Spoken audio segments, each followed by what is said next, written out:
Assalamu alaikum and welcome to ViewZone. So today we are going to start week number 8 and I'll try के जो है ना short time में week number 9 भी अगर साथ में कवर हो जाए तो क्योंकि मैं जस्ट आपको फाइनल के लिहाज से इंपॉर्टेंट टॉपिक्स जो आपके हैं वही कवर करवा रही हूँ। तो फर्स्ट ऑफ ऑल हमारे पास जो वीक नंबर 8 में है वो है replication of data. Replication of data इसके नाम से ही ज़ाहिर है कि डाटा को रेप्लिकेट करना, उसकी कॉपीज़ वगैरह बना लेना। तो यहाँ पर वही उसकी डिफाइन दी हुई है, ये आपने कवर करनी है फॉर योर एमसीक्यूज पार्ट। उसके बाद है रीजंस ऑफ रेप्लिकेशन, कि रेप्लिकेशन क्यों की जाती है। To increase the reliability, to protect against data corruption, ये सब कुछ आपने रीजंस एक बार रीड कर लेनी है। फर्दर आपको रेप्लिकेशन ऑफ डाटा की रीजंस आपको लिखने के लिए भी बोले जाएँ कि हम रेप्लिकेशन क्यों करते हैं। तो आपको कॉन्सेप्चुअली खुद भी आनी चाहिए कि रेप्लिकेशन क्यों ज़रूरी है, या ऐसा ना का कुछ भी। नेक्स्ट है रेप्लिकेशन एंड कंसिस्टेंसी। ये जस्ट कंसिस्टेंसी की आपने ये दो ब्रॉडर कैटेगरीज जो हैं ये आपने करनी है कि कौन-कौन सी हैं। तो फर्स्ट है हमारे पास data centric consistency model, next है क्लाइंट सेंट्रिक। तो मेनली आपको ये दोनों कैटेगरीज आनी चाहिए। फर्दर आपको उनकी ये जो दो हैं continuous consistency and casual consistency, ये दोनों आपको जो कि डाटा सेंट्रिक कंसिस्टेंसी मॉडल के अंडर अंडर आती हैं, इन दोनों का आपको पता हो। नेक्स्ट है क्लाइंट सेंट्रिक कंसिस्टेंसी मॉडल। इसमें क्या आ रहा है, तो इसमें है eventual consistency, monotonic rights, read your right and right your right follows reads. तो ये 4 पॉइंट्स आपको मेनली आने चाहिए। फर्दर आपको कंटिन्यूअस कंसिस्टेंसी इसकी डिफाइन दी हुई है। ऑब्वियसली आपने ये डिफाइन करनी है, contract between process and the data store that says that if process agree to obey certain rules the store promises to work correctly. Next है यहाँ पर ये 3 इंडिपेंडेंट, ये जस्ट आपने रीड करना है, ये कुछ इतने इंपॉर्टेंट नहीं है। नेक्स्ट है सीक्वेंशियल। तो यहाँ पर भी जो ये डिफाइन आ रही है सीक्वेंशियल कंसिस्टेंसी की, जस्ट आपने ये करनी है। उसके बाद नेक्स्ट है कैजुअल कंसिस्टेंसी। तो इसकी आई थिंक डिफाइन नहीं दी हुई, जस्ट स्किप इट। जैसे ऊपर मैंने आपको बताया, फर्स्ट आपको कंसिस्टेंसी की दो जो ब्रॉडर कैटेगरीज हैं वो आनी चाहिए, that is client centric and direct centric है आई थिंक, जो भी है खैर डाटा सेंट्रिक सॉरी।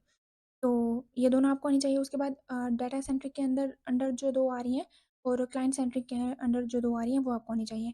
नेक्स्ट है क्लाइंट सेंट्रिक कंसिस्टेंसी मॉडल। तो इसके इवेंचुअल ऑब्वियसली अगेन आपको यहाँ पर client centric consistency model model की जो है ना डिफाइन आनी चाहिए, तो ये डिफाइन आपने करनी है।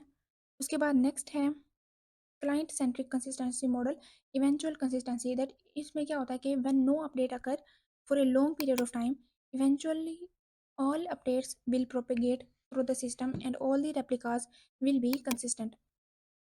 नेक्स्ट आपने ये 4 पॉइंट्स जो आपको दिए हैं ये भी आपने रीड करने हैं। ये आपको जो है ना फाइनल में पूछते हैं, आई थिंक इस तरह का कोई क्वेश्चन था, तो ये आपने 4 पॉइंट्स करने हैं। नेक्स्ट है मोनोटोनिक रीड्स, ये जस्ट आपने रीड कर लेना। मैं ये थ्योरी जो है ना रीड नहीं करने लगी, क्योंकि अगेन वही टाइम काफ़ी ज़्यादा कंज्यूम हो जाता है। ये कुछ ख़ास है भी नहीं जो मैं आपको बताऊँ, मैंने आपको ऊपर बता दिया कि जो करने की चीज़ है वो क्या है, इसको जस्ट आपने रीड करना है। नेक्स्ट आपने जो करना है यहाँ से आई थिंक लाइक वो वीक नंबर 9 है। तो वीक नंबर 9 में है जीपीयू। फर्स्ट आपने इसका स्टैंड फॉर करना है कि graphic processing unit, that is stand for GPU. It is a chip और electronic circuit capable for rendering graphics for display on an electronic device में, मतलब उसके लिए हम जीपीयू का यूज़ करते हैं। GPU work by using a method that is called parallel processing, मतलब कि मल्टीपल थ्रेड्स जो है ना उस टाइम काम कर रहे होते हैं, जो कि और उसके बाद आपने जीपीयू और सीपीयू इन दोनों का डिफरेंस अच्छे से करना है। तो it is defined for highly parallel operation, जबकि CPU it execute the program serially. GPU में क्या होता है पैरेलल ऑपरेशन और सीपीयू में serial. GPU have many parallel executing units while CPU have few execution unit, इस तरह के जो डिफरेंस है ये आपने कर लेना है। नेक्स्ट है मैनी एप्लीकेशन में जीपीयू यूज़ होता है, तो कौन कौन सी एप्लीकेशन है, एक है scientific computing, image processing, data analysis. उसके बाद है आर्किटेक्चर ऑफ जीपीयू, इसको जस्ट आपने रीड करना है। जो मैं स्लाइड्स स्किप कर रही हूँ उसको आप रीड करना चाहें तो कर लें, बाकी वरना ये कुछ खास नहीं है। नेक्स्ट है 8 सीरीज जीपीयू डिलीवर, कितना डिलीवर करता है 25 to 200 plus GFLOPS on compiled parallel C applications. बाकी भी आपने एमसीक्यूज के लिए करना चाहें तो कर लें। नेक्स्ट है जीपीयू प्रोग्रामिंग। तो ये क्या होती है, it is a method of running highly general purpose computation on GPU accelerators. While the past GPU were designed exclusively for computer graphic जबकि जो आज के हैं that are used extensively for general purpose computing as well.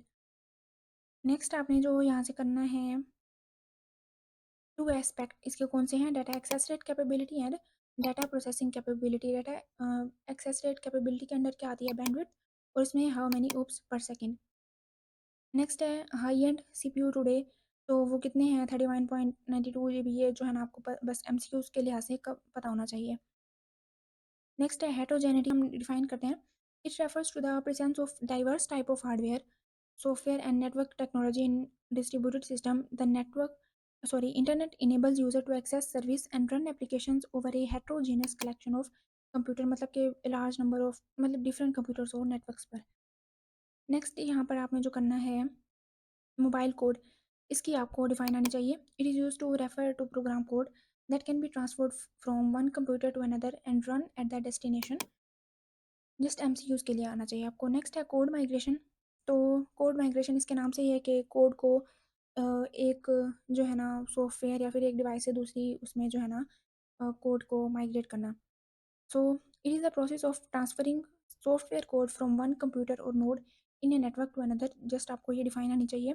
Next है इसकी, हम code migration क्यों करते हैं, फॉर परफॉर्मेंस फ्लेक्सिबिलिटी, ये आपको जस्ट इसके फंक्शंस या जो है ना करेक्टरिस्टिक जो भी आप कह लें। Just a minute. सो यहाँ पर आगे आता है process model for code migration, तो इसमें जो ये 3 पॉइंट्स आ रहे हैं, code segment, resource segment and execution segment, ये आपको नाम आने चाहिए। नेक्स्ट है टाइप्स ऑफ मोबिलिटी, तो वो कौन कौन सी हैं, वीक एंड स्ट्रॉन्ग। वीक में क्या होता है, माइग्रेट ओनली कोड सेगमेंट, जबकि स्ट्रॉन्ग में क्या होता है, migrate execution segment and resource segment also. तो types of process to resource binding, तो ये कौन कौन सी, ये भी आपको जो है ना क्वेश्चन में या फिर एमसीक्यूज में पूछते हैं। तो एक है binding by identifier, by value and by type. Types of resources कौन सी हैं, unattached, fastened resources and fixed resources. Next जो आपने यहाँ से करना है वर्चुअल मशीन्स, ये भी आपको जो है ना फाइनल के लिहाज से मस्ट, यहाँ से वर्चुअल मशीन से कोई क्वेश्चन आता है तो आपको वर्चुअल मशीन का कॉन्सेप्ट होना चाहिए, और डिफाइन टाइप जो भी आप कह लो वो आपको आनी चाहिए। जस्ट इसको आप रीड कर लें, that it can be useful tool for handling heterogeneity in computing environments.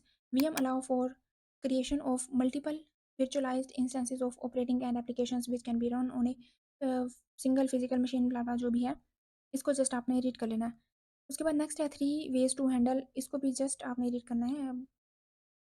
Next है वीक नंबर 10, तो वीक नंबर 10 में है मैसेज पासिंग। मैसेज पासिंग इसके नाम से ही हमें लग रहा है कि मैसेज को वन मीडियम से दूसरे मीडियम में ट्रांसफ़र करना, मैसेज पास करना। So it is a method of communication in distributed system where process और objects exchange message with each other to share information and coordinates activities. Next है two main type of message passing, कौन कौन सी है, synchronous and asynchronous. आपको ये एक तो message passing की डिफाइन आनी चाहिए, दूसरा इसकी ये दो टाइप्स। नेक्स्ट जो है करने का एमपीआई, एक तो इसका स्टैंड फॉर होना चाहिए कि message passing interface, that stand for MPI. A process is traditionally A program counter and address space. A process is, ये जो है ना आपको एमसीक्यूज में पूछते हैं तो आपको ये डिफाइन आनी चाहिए। और प्रोसेस में have multiple threads sharing a single address space, ये भी जो एक दो चीज़ें यहाँ पर बता रहे हैं जो मैंने हाईलाइट किए हुए हैं, ये भी जस्ट एमसीक्यूज पार्ट के लिए आपने कवर करनी है। Next type of parallel computing model, तो that is data parallel, task parallel. और एक और चीज़ जो आपने यहाँ पर एमसीक्यूज़ के लिए करनी है वो है HPF is an example of SIMD interface, ये आपको एमसीक्यूज़ के लिए आना चाहिए। नेक्स्ट जो चीज़ करने की है वो है MPI is a specification for developers and user of message passing libraries. By itself it is not a library, ये खुद एक लाइब्रेरी नहीं है, but rather the specification of what such A library should be. जब मतलब पर इसके जो स्पेसिफिकेशंस हैं वो उसको एज ए लाइब्रेरी जो है ना वो करते हैं। नेक्स्ट है MPI provide point two point communication, ये भी आपको एमसीक्यूज के लिए आना चाहिए जस्ट। नेक्स्ट है how big the MPI library, तो यहाँ पर आपको बताओ कि ह्यूज कितनी है, इसमें 125 फंक्शंस आते हैं जबकि बेसिक में हमारे पास 6 फंक्शंस होते हैं। और नेक्स्ट है 6 फंक्शंस, ये कौन से हैं एमपीआई के, इसमें जो है ना ये लास्ट 2 ये हैं नॉन ट्राइबल, और जो फर्स्ट 4 हैं ये है ट्राइबल। तो यहाँ पर आपको ये 6 फंक्शन आने चाहिए। नेक्स्ट दूसरा आपको ये स्केलेटन एमपीआई प्रोग्राम, मतलब कि आपको ये एक मेन जो सिंटैक्स है ना, वैसे पूछते नहीं है बट फिर भी आपको सिंटैक्स आना चाहिए। एक तो यहाँ पर आपको पता हो कि एमपीआई डॉट एच जो है ना किसको शो करा है, तो it provide basic MPI definition and types. और तीसरा ये कि आपको ये एक मेन सिंटैक्स आना चाहिए कि हैश इंक्लूड मेन में, देन उसके मेन का जो अंदर का फंक्शन है वहाँ पर जो है ना स्टार्टिंग क्या है और एंड क्या है, इस तरह का जस्ट आपको ये चीज़ आनी चाहिए। नेक्स्ट है मैसेज पासिंग प्रोग्रामिंग, ये जस्ट आपने रीड करनी है। नेक्स्ट है डिफरेंट कम्युनिकेशन मोड्स, तो वो कौन कौन से हैं, ये 6 डिफाइंस आपको यहाँ पर एक तरह के बता रहे हैं।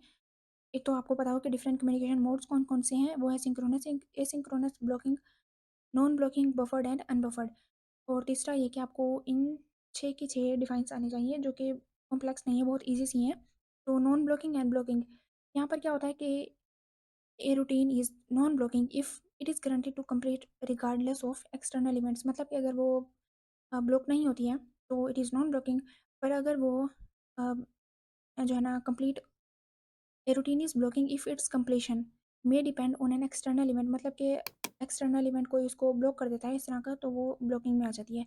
नेक्स्ट है एसिंक्रोनस, तो एसिंक्रोनस में क्या है, it initiates an operation that happens logically outside the flow of control, तो वो एसिंक्रोनस में आता है। और कोई ऐसा operation that happens with in the flow of control, तो वो सिंक्रोनस में आ जाता है। नेक्स्ट है हमारे पास बफर्ड एंड अनबफर्ड, तो बफर्ड में क्या होता है कि सॉरी जो प्रोग्राम होता है वो सेंड करता है, सेंड और रिसीव करता है message by using A buffer, जबकि अनबफर्ड में हम बफर यूज़ नहीं करते हैं। तो ये जस्ट इनका कॉमन सा डिफरेंट है। नेक्स्ट है in asynchronous program all concurrent task execute asynchronously, और ये जस्ट आपने एमसीक्यूज के लिए कवर करना है, बाकी इसको छोड़ देना है। तो उसके बाद नेक्स्ट है as sorry synchronous communication is not complete until the message has been received, जब तक मैसेज रिसीव नहीं होता सिंक्रोनस कम्युनिकेशन कंप्लीट नहीं होती। जबकि एसिंक्रोनस की अगर हम बात करें तो उसमें मैसेज रिसीव होने से पहले ही वो कंप्लीट हो जाती है, इस तरह का कुछ होता है। जैसे यहाँ पर asynchronous communication complete before the message is received, यहाँ पर लिखा हुआ है before message receive asynchronous communication is complete, मतलब इस तरह का कुछ सीन है। तो इसके 3 मोड्स हैं कौन कौन से, standard send, buffered send and read send. ये आपको इनकी ये जो डिस्क्रिप्शन जो भी जो भी दी हुई है ये आपने रीड कर लेनी है। नेक्स्ट है रिसीव ऑपरेशन, इसके 2 फ्लेवर्स होते हैं, blocking and non blocking. Define तो आपको इसको आती है ब्लॉकिंग और नॉन ब्लॉकिंग की जो हमने ऊपर पढ़ी है, बाकी इसको जस्ट आपने स्किप करना है। नेक्स्ट है बेनिफिट, इसके क्या होते हैं, ये जस्ट आपने पॉइंट्स जो मैंने हाईलाइट किए हुए हैं जैसे आपने रीड करने हैं कि कौन इसके बेनिफिट क्या है, standardization, portability, performance opportunities, functionality, scalability and availability. Next मिलते हैं लेक्चर नंबर 11 के साथ। अल्लाह हाफिज़।